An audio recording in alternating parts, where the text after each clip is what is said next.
가을비가 추적추적 내리는 어느 날이네요. 안녕하세요. 저는 부산에 거주하고 있는 34세 처자입니다. 세상에 태어나 처음으로 혼자 여행을 와서 비가 내리는 소리를 들으며 저의 이야기를 들려볼까 합니다. 저는 남들보다 조금은 일찍 결혼 생활을 시작하였습니다. 그 이유는 짐작하시는 대로일 텐데요. 혼전 임신 때문이었습니다. 남자친구와 저는 대학교 CC로 만나 남자친구가 군대에 있는 동안 임신을 했다는 사실을 알게 되었습니다. 어린 나이라 아직 대학교 1학년밖에 안 돼서 대학 생활도 한참 남았기에 아이를 지울까도 많은 고민을 했었지만 병원에서 들은 아이의 심장 소리에 저는 차마 그러지 못하였습니다. 군대에 있던 남자친구에게 임신 소식을 전하고 남자친구가 한 반년 정도 복무 기간이 남았기에 불안은 했지만 남자친구도 우리 서로 다 큰 성인이기에 자기가 우리 아이와 나를 책임지겠다고 말해주었죠.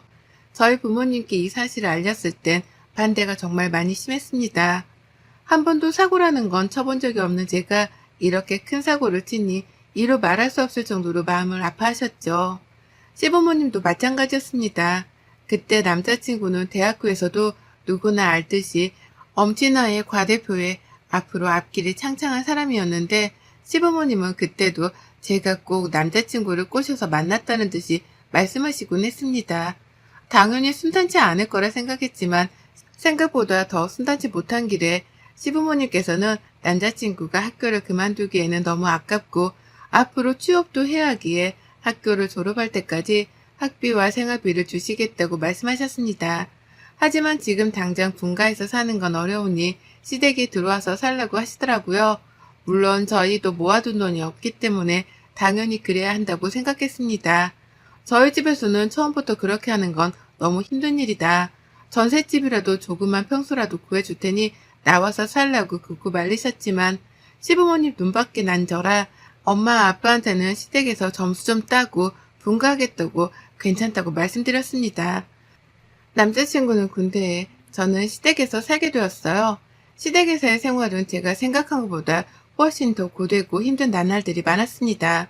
임신을 해서 그런지 자꾸만 잠은 쏟아지는데 어머님 아버님은 아침은 꼭 먹어야 한다는 분들이시고 하루에도 매일같이 청소를 해야 하는 어머님의 말씀에 대청소 아닌 대청소를 해야만 했죠.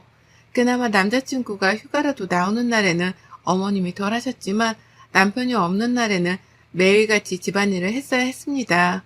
시댁에서는 한식집을 운영하고 있는 터라 바쁘면 저보고 나와서 일 좀 도와달라고 하시면 또 나가서 일하고 들어와서는 제대로 밥도 못 먹어 임신 5개월인데도 저는 살이 1kg도 안 쪄서 병원에서는 잘 먹으라고 할 정도였으니까요.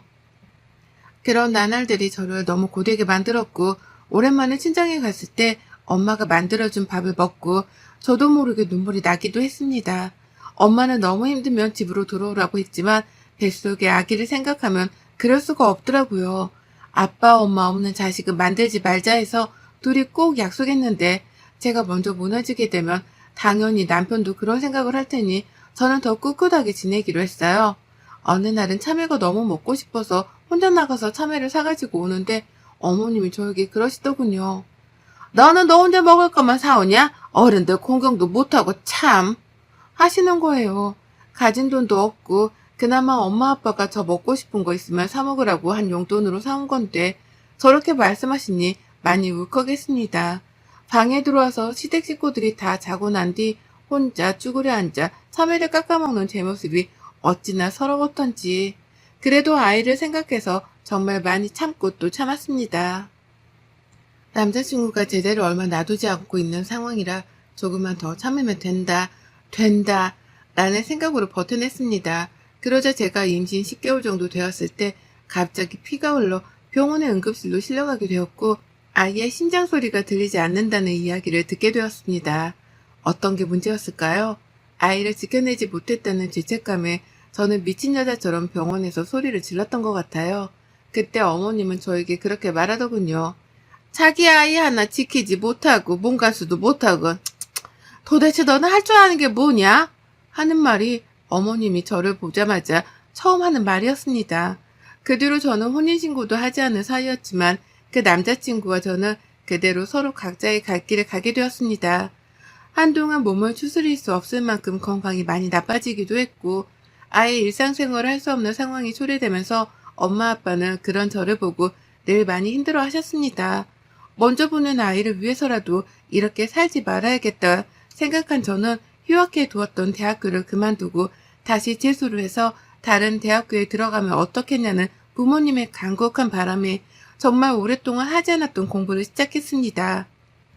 1년 동안 열심히 공부한 만큼 저는 예전 학교에서도 같은 전공이었던 법학과로 진학을 하였습니다. 정신없던 학교 생활과 함께 잘 지내다가도 문득문득 먼저 하늘나라로 보냈던 아이가 늘 떠올랐습니다. 그럴 때마다 고이 간직해두었던 나의 물건들을 꺼내 울기도 하고 아이를 보냈던 곳에 가서 이런저런 이야기도 하고 오면서 그렇게 저의 인생을 다시 살았습니다. 사실 저는 두 번 다시는 누군가를 만나야 할 생각을 하지도 또 감히 생각하지도 않았습니다. 그 뒤 학교를 졸업하고 변호사 시험에 합격한 날 부모님과 저는 정말 많이 울었던 기억이 나네요. 그리고 제가 처음 신입사원으로 변호사 사무실에 입사를 했을 때 이야기입니다. 지금도 물론 그렇지만 그때 한참 보이스피싱으로 인한 범죄가 많았을 때인데요. 그때 맡았던 사건의 보이스피싱 피해액이 정말 컸기 때문에 그 일로 인해 회사가 뒤숭숭하던 찰나였어요. 저는 처음 입사하고 나서 얼마 뒤에 이 사건에 투입하게 되었고 선임 변호사와 함께 맡아서 진행하는 큰 사건이기도 했습니다. 여기서 구체적으로 다루게 되면 문제가 커질 수도 있어 간단하게 설명만 드리자면 보이스피싱으로 인한 범죄에서 현금 운반책을 진행했던 사람들에게도 반드시 사실 여부 등과 함께 알고 가담했는지 모르고 가담했는지 등도 함께 걸려있는 사건이었습니다. 그때 당시 아르바이트라고 한 뒤 일반인들에게 현금 수거책을 시키는 항목들이 낱낱이 드러나면서 보이스피싱으로 인해 피해를 본 분들의 사건이었는데요. 사건을 확인한 후 처음 재판이 열리고 돌아가는 날 정말 낯익은 얼굴을 보게 되었어요. 살면서 두 번 다시는 보고 싶지 않았던 그 얼굴이요. 바로 전 남자친구의 어머니였어요. 전 남자친구의 어머니는 그대로 서로를 알아보았고 놀란 듯이 전 남자친구가 저를 보았습니다. 그대로 피하려고 가는 순간 갑자기 저를 붙잡는 남자친구를 보니 그냥 지나칠 수 없겠다고 생각해 말을 했습니다. 잘 지냈어? 이런 데서 또 만나지네? 너는? 법원에는 무슨 일이야? 나 그냥 볼 일 있어서. 라고 이야기하려던 순간 뒤에서 따라오던 선배 변호사가 김비원, 이따 자료 찾아서 방으로 들고 와서 다시 얘기해. 나 먼저 사무실로 갈게. 라고 하시더군요. 그때 전 남자친구와 그 어머니의 표정을 저는 아직도 잊지 못하고 있습니다. 너 변호사 됐어? 학교 그만뒀었잖아. 그만두고 그해 다시 다른 곳에 합격했어. 너랑 학교 같이 다니기는 어렵기도 하고 또 다른 친구들 시선도 두렵고 해서. 너 그만뒀다는 거 들었어. 근데 다시 너를 찾으려니 네가 이름까지 바꿨더라? 부모님이 그림이 안 좋다고 해서 바꿨어. 그랬구나. 잘 지내는 거 보니까 좋다. 그래 고마워. 너도 잘 지내? 하고 돌아가려는 순간 그 전 남자친구 시어머니가 저보고 갑자기 친한 척을 하더군요. 얘, 네가 이렇게 똑똑한 애인지 몰랐네. 언제 변호사가 되었대? 그때 니네 안 헤어지고 살았으면 며느리 변호사라고 자랑했을 텐데 참 아쉽구나. 네, 그럼 안녕히 가세요. 하고 내려갔어요. 그날 저녁에 저는 다시 악몽을 꿔야만 했습니다. 새로 다시 시작하기 위해 이름도 바꾸고 새로운 학교도 들어가고 이제 다시 새 삶을 시작하려는데 또다시 악몽이었던 시간들이 저를 잡으려 한다는 생각이 머릿속에서 떠나질 않더군요. 잠을 거의 자지 못하고 출근해서 다시 재판할 사건들을 찾아보고 있는데 누군가 저를 찾아봤다고 하네요. 나가서 보니 거기에는 어제 만났던 전 남자친구 엄마가 서 계셨어요. 얼굴을 마주하기도 싫었지만 우선 1층 카페에서 다시 보자고 말씀드리고 내려가 앉았어요. 갑자기 무슨 일이세요? 제가 일하는 곳은 어떻게 하셨어요? 뭐 알려면 다 알지. 잘 지냈니? 네, 근데 무슨 일이세요? 이렇게 서로 길게 대화할 사이는 저희가 아니잖아요. 옛날 시어머니 며느리 관계에서 너는 뭘 일이 빡빡하게 구니? 그때 결혼도 하지 않았던 사이인데 시어머니와 며느리라는 말은 좀 불쾌하네요. 그리고 오래된 이야기 꺼내지 마세요. 벌써 다 지난 일인데요.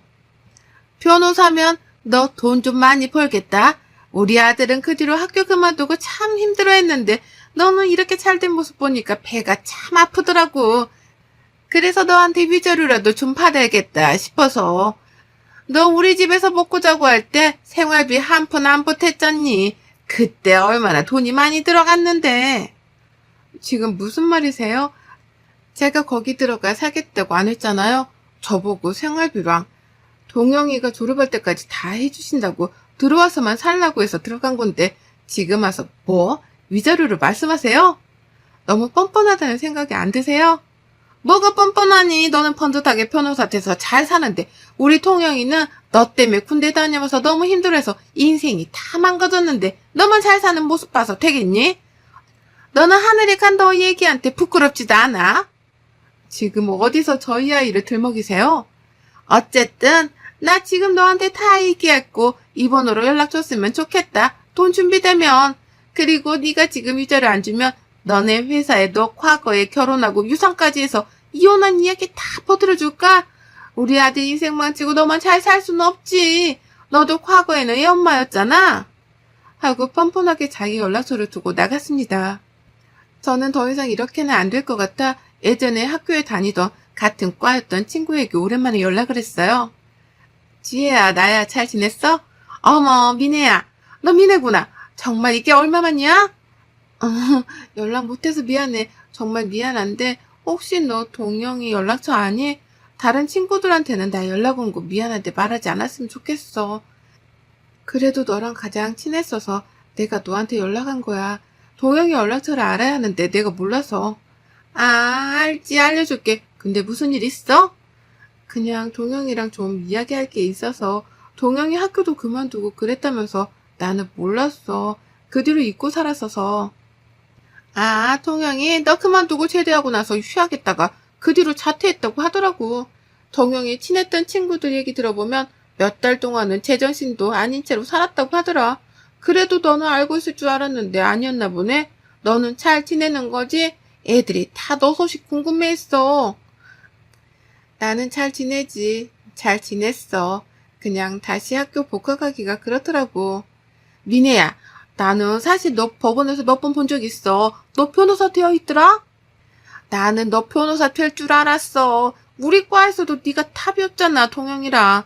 근데 네가 모른 척하고 싶을 것 같아서 말 안 하고 그냥 지나쳐 갔었지. 멋있더라, 너. 그랬구나. 미안해. 앞으로 종종 연락하고 지내자. 그 후 저는 전 남자친구에게 전화를 걸어 만나자고 했고 정말 오랜만에 만나는 만남에 저는 참 많이 불편했습니다. 잘 지내냐는 서로의 안부와 함께 저는 날선말투로 대화를 이어나갔어요.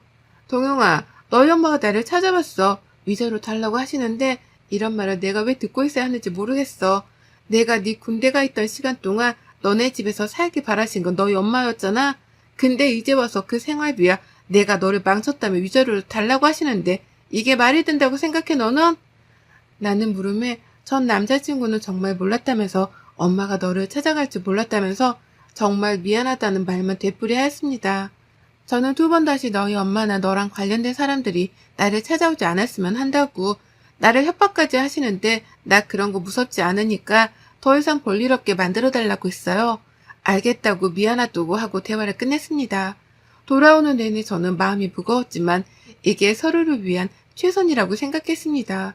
그 뒤로 잠잠해 저는 전 남자친구에게 내 말을 알아듣게 잘 이야기했구나 싶어서 다시 제 일상을 살아갈 때 저희 회사 게시판에 올라온 글에 회사 동료들과 결국 회사 대표님이 저를 부르시더군요.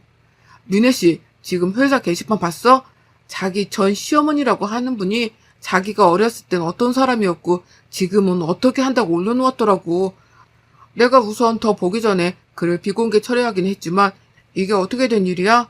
라는 대표님 말에 저는 지금까지 있었던 일을 모두 다 털어놓았습니다. 대표님은 오히려 저에게 정말 힘들었겠다며 위로를 건네주셨고 이 일은 자기 손에서 삭제할 테니 걱정하지 말라고 해주셨습니다. 회사 동료들도 그런 일이 있었는지 정말 몰랐다면서 저를 위로해 주었습니다. 하지만 저는 마지막까지 이렇게 한 걸 용서할 수 없었으며 명예훼손으로 전 남자친구 어머니를 고소했습니다. 게시판에 쓴 글의 모든 부분이 거짓은 아니었지만 그 안에 있는 내용은 이러했습니다. 자기가 며느리에게 잘 해주려고 노력했지만 제가 늘 밖으로 다른 남자들을 만나고 다니며 임신했는데도 불구하고 매일 늦게 들어오거나 심지어는 술까지 마셨다는 내용들까지 적어 놓으셨더라고요. 이런 이야기는 분명 명예훼손에 속하기 때문에 명예훼손은 구체적인 사실, 허위의 사실을 타인에게 적시하여 손해를 끼치는 행위로서 사실 적시 2년 이하 징역 500만 원 이하 벌금, 허위 사실은 5년 이하 징역 1천만 원 이하 벌금형이 처할 수 있습니다. 저는 고소장을 보냈고 그 고소장을 보고는 저에게 득달같이 달려오셨더라고요. 저는 아직 신입사원이라 대표님께 정중하게 사과를 드리고 어머니라고도 부르고 싶지 않은 사람에게 이야기를 했습니다. 사실과 다른 내용으로 게시판에 글을 올리셨던데 제가 위자료를 드리는 게 아닌 오히려 그쪽에서 저한테 위자료를 주시는 게 맞지 않으신가요? 부당하다고 생각되시면 똑같이 변호사 선임하셔서 저한테 고소하세요. 난리를 치고 있는 와중에 전 남자친구가 와서 미안하다면서 정말 미안하다면서 자기 엄마를 끌고 가더라고요. 저한테 악담을 뿜으시길래 제가 손에 들고 있던 물통에 있는 물을 그분께 뿌렸어요. 거기에 있던 전 남자친구도 그 엄마도 놀래서 저를 쳐다보길래 정신 좀 차리세요. 왜 자기 아들이 이렇게 사는 걸 누구를 탓하세요. 그건 그쪽 업보예요. 김종영, 내가 너희 엄마한테 나한테 어떤 일까지 했는지 너한테 알려줄까? 지금까지 네가 엄마 많이 생각하는 거 알아서 그래도 말 안 했는데 니네 엄마도 군대 갔을 때 내가 일부러 유산하게 바라시던 사람이었어. 내가 들어갈 때 화장실에 몰래 기름을 칠해두시거나 음식도 상한 음식을 일부러 먹게 하고 임산부에 좋지 않은 음식들도 좋다면서 먹으라고 강요하시고 심지어는 아이가 전응하면 당장 지우라면서 그런 막말도 서슴지 않는 분이셨어. 그것뿐이 아니야. 결정적으로 내가 유산하게 된 이유는 정말 추운 겨울날 내 방에만 보일러를 일부러 끄셨더라. 그날이 겨울에 가장 추운 날이라고 했는데 나는 여름입을 덮고 그 온도를 오롯이 견뎌야 했어. 그때 너네 엄마는 나에게 보일러가 고장났다고 해서 나는 그렇게 믿었지만 그게 아니었지. 경비실에 물어보니 그런 일은 없었다고 하더라. 그랬으면 그 동이 그랬을 거라고. 니네 엄마는 그런 사람이야. 지금까지 당했던 모든 일들을 쏟아내고 나니 전 남자친구는 자리에 풀썩 주저앉아 자기 엄마를 쳐다보더라고요. 그리고는 자기 엄마에게 엄마는 나에게 이제 살인자보다 못한 사람이에요. 라고 하였습니다. 이렇게까지 모든 일들을 다 말할 생각은 아니었지만 이왕 이렇게 된 거 다 말을 했습니다. 그 뒤로 저는 소송을 취하지 않았고 결국 소송에서 저는 이겼고 당연히 벌금형이 선고되었습니다. 당연한 결과라고 생각했어요. 선고가 내려지고 난 후 저에게 전 남자친구 엄마는 울고 불며 며칠 동안 미안하다고 제발 소송 취하해달라고 했고 아들에게도 제발 그게 사실이 아니라고 해달라고 무릎까지 꿇고 말씀하시더라고요. 사실 참 가소로웠어요. 저는 아직도 그 집에 있는 순간들에 그 사람들의 모습이 기억나거든요. 저를 보던 눈빛, 제가 힘들어했을 때마다 좋아하는 눈빛, 저를 어떻게 해야 골탕 먹일 수 있을까 하는 눈빛들이요. 그러면서 이제 와서는 저에게 빌면서 봐달라고 하니 참 웃기잖아요, 인생이. 자기는 아들밖에 없는데 걔가 자기를 돌아서면 자기는 어떻게 사냐고 울고 불며 집까지 찾아와 이야기하길래 제가 딱 한마디 했어요. 자기 아들 소중한 줄 아셨으면 저희 아이한테도 그러셨어야죠. 그래도 동영이는 죽지 않고 살아있잖아요. 저희 아이는 이제 만나고 싶어도 만날 수가 없어요. 그러니 지금 그런 눈물은 사치인 것 같네요. 오랫동안 쌓여있던 묵은 채증이 내려가는 기분이었어요. 동영이는 그 뒤에 저를 찾아왔습니다. 저에게 찾아와서 건네는 상자에는 저희 아기의 이름과 베네저고리, 제가 처음 귀한테 준 임신 테스트기가 들어있었어요. 자기가 제대하면 꼭 주고 싶었는데 그러지 못해서 지켜주지 못해서 미안하다고 엄마를 용서하지 말아달라고 울며 이야기했습니다. 서로 지금까지 힘들었던 이야기, 미안한 이야기까지 끝낸 후 저희는 정말 비로소 이별을 하게 되었고 동영이는 한동안은 멀리 가 있으려고 한다는 이야기 했습니다. 서로의 행복을 정말 응원하였고 그날 저는 정말 오랜만에 악몽을 꾸지 않고 잠을 잘 수 있었습니다. 어린 나이 임신으로 인해 행복한 생활을 꿈꿨지만 그게 마음처럼 되지 않아 왜 늘 나에게만 이런 일이 일어날까 싶었습니다. 하지만 이렇게 열심히 살아온 저의 이야기를 익명으로 남아 꼭 잘했다고 응원받고 싶어 이렇게 사연을 보내게 되었는데요. 여러분들은 지금 다 행복하신가요? 행복하시지 않으시다면 꼭 다시 나를 위한 소소한 행복을 찾아보시기를 바라겠습니다. 저는 이런 일을 겪고 나니 평범한 게 가장 소중하다는 걸 알게 되었습니다. 여러분들의 평범한 일상에 늘 웃음이라는 꽃이 피길 바라며 긴 글 읽어주셔서 정말 감사합니다. 여러분의 생각은 댓글로 남겨주세요. 오늘도 시청해주셔서 정말 감사합니다.